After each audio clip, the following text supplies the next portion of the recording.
So that's what I love too. I love the learnings from studying calligraphy. And what I've noticed in general and in your work Mhm. on LinkedIn, you often mention or you often have calligraphy pieces that mention the word Shin or Kokoro.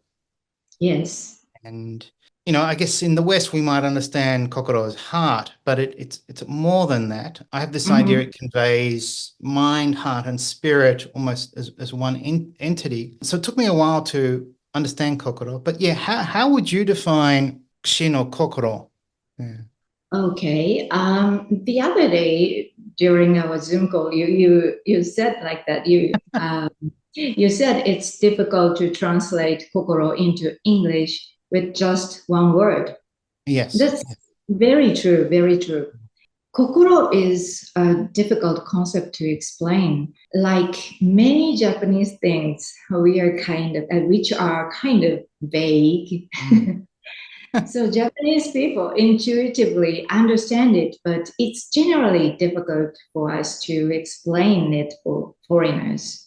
Yeah. Basically, as you said, it can mean at the same time heart, mind, and spirit. But even in English, for me, it's difficult to make difference between mind and spirit. So I think it's fundamentally a difficult concept to explain. I Kokoro think so. is about emotions, Mm. intellect, and spiritual. Yeah. Yeah. That's really interesting because we often have this expression, think with your mind, feel with your heart. And we're almost separating the Mm. two. But Kokoro kind of conveys the idea, well, you cannot live or function without both working together.